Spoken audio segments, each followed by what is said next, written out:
আমাকে এটা বলবে না, এটা ইংরেজিতে হলো don't tell me that. Don't tell me that অর্থাৎ আমাকে এটা বলবেন না। তুমি কখন আসবে, এটা ইংরেজিতে হবে when will you come. When will you come অর্থাৎ তুমি কখন আসবে। কাম কথার অর্থ হলো আসা।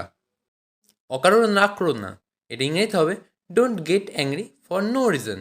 Don't get angry for no reason অর্থাৎ অকারণে রাগ করো না। অ্যাংরি কথার অর্থ হলো রাগ করা, রিজন কথার অর্থ হলো কারণ। ঘুমাতে চেষ্টা করো, এটা ইংরেজিতে হবে try to sleep. Try to sleep অর্থাৎ ঘুমাতে চেষ্টা করো। সে আমাদের পক্ষে নেই, এটা ইংরেজিতে হবে he is not on our side. He is not on our side অর্থাৎ সে আমাদের পক্ষে নেই। আমার তোমার সাহায্যের প্রয়োজন, এটা ইংরেজিতে হবে I need your help. I need your help অর্থাৎ আমার তোমার সাহায্যের প্রয়োজন। তোমার পরিচয় দাও, এটা ইংরেজিতে হবে introduce your self. Introduce your self অর্থাৎ তোমার পরিচয় দাও। ইন্ট্রোডিউস কথার অর্থ হলো পরিচয় দেওয়া, আর ইউর সেলফ কথার অর্থ হলো তোমার। তুমি শীঘ্রই আসবে, এটা ইংরেজিতে হবে you come soon. You come সুন অর্থাৎ তুমি শীঘ্রই আসবে। সুন কথার অর্থ হলো শীঘ্রই। এটা শুধু তোমার জন্য, এটা ইংরেজিতে হবে it is just for you. It is just for you অর্থাৎ এটা শুধু তোমার জন্য। তুমি অনেক বেশি কথা বলো, এটা ইংরেজিতে হবে you talk too much. You talk too much অর্থাৎ তুমি অনেক বেশি কথা বলো। সময়ের মূল্য অনেক বেশি, এটা ইংরেজিতে হবে time is very valuable. Time is very valuable অর্থাৎ সময়ের মূল্য অনেক বেশি। ভ্যালুয়েবল কথার অর্থ হলো মূল্য। আমি আগ্রহী নই, এটা ইংরেজিতে হবে I am not interested. I am not interested অর্থাৎ আমি আগ্রহী নই। ইন্টারেস্টেড কথার অর্থ হলো আগ্রহ। আমার সময় নেই, এটা ইংরেজিতে হবে I don't have time. I don't have time অর্থাৎ আমার সময় নেই। তোমার ব্যবসা কি, এটা ইংরেজিতে হবে what is your business. What is your business অর্থাৎ তোমার ব্যবসা কি। চলো কেনাকাটা করতে যাই, এটা ইংরেজিতে হবে let's go for shopping. Let's go for shopping অর্থাৎ চলো কেনাকাটা করতে যাই। শপিং কথার অর্থ হলো কেনাকাটা করা। তোমাকে কখন যেতে হবে, এটা ইংরেজিতে হবে when do you have to go. When do you have to go অর্থাৎ তোমাকে কখন যেতে হবে। আমি যা পারলাম তাই করলাম, এটা ইংরেজিতে হবে I did what I could.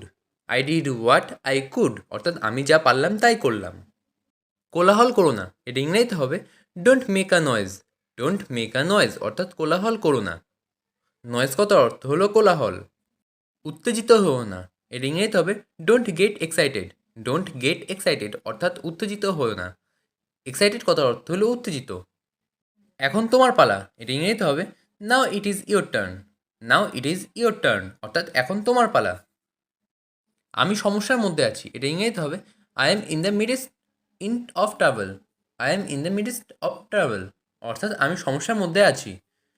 Travel কথার অর্থ হলো সমস্যা, আর মিডস কথার অর্থ হলো মধ্যে। হ্যাঁ আমি কিছু খেতে চাই, এটা ইংরেজিতে হবে yes I want to it something. Yes I want to it something অর্থাৎ হ্যাঁ আমি কিছু খেতে চাই। সামথিং কথার অর্থ হলো কিছু, আর ওয়ান্ট কথার অর্থ হলো চাওয়া। আমার সাহায্য দরকার, এটা ইংরেজিতে হবে I need help. I need help অর্থাৎ আমার সাহায্য দরকার। আমি তোমার জন্য অপেক্ষা করছি, এটা ইংরেজিতে হবে I am waiting for you. I am waiting for you অর্থাৎ আমি তোমার জন্য অপেক্ষা করছি। কী খাবার রান্না করছো, এটা ইংরেজিতে হবে what dishes are you cooking. What dishes are you cooking অর্থাৎ কী খাবার রান্না করছো। কুকিং কথার অর্থ হলো রান্না করা, আর ডিশেস কথার অর্থ হলো খাবার। আমি সব বুঝতে পেরেছি, এটা ইংরেজিতে হবে আই হ্যাভ আন্ডারস্টুড এভরিথিং।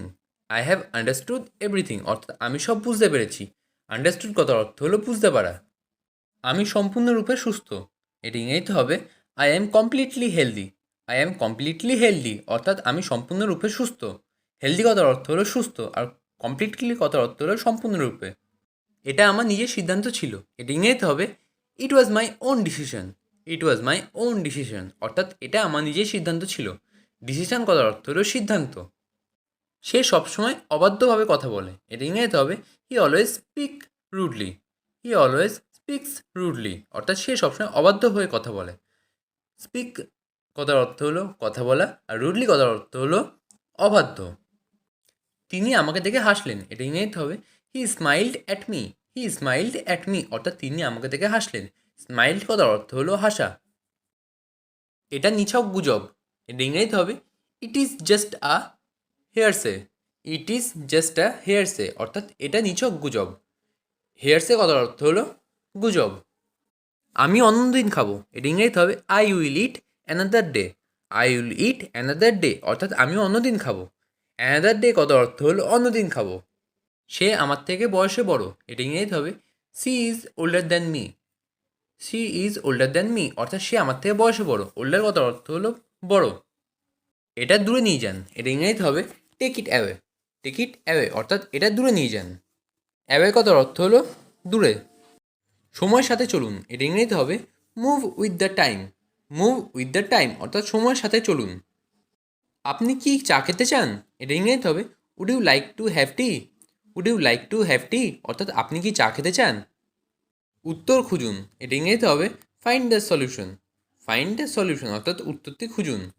এ হতে পারে না, এটা ইংরেজিতে হবে it can not be. It can not be অর্থাৎ এ হতে পারে না। আপনি ঠিক সময়ে এসেছেন, এটা ইংরেজিতে হবে you came at the right time. You came at the right time অর্থাৎ আপনি ঠিক সময়ে এসেছেন। তুমি কি খেলাধুলা পছন্দ করো, এটা ইংরেজিতে হবে do you like sports. Do you like sports অর্থাৎ তুমি কি খেলাধুলা পছন্দ করো। স্পোর্টস করার অর্থ হলো খেলাধুলা, আর লাইক করার অর্থ হলো পছন্দ করা। খাবারটি আনো, এটা ইংরেজিতে হবে bring the food. Bring the food অর্থাৎ খাবারটি আনো। ব্রিং কথার অর্থ হলো আনা।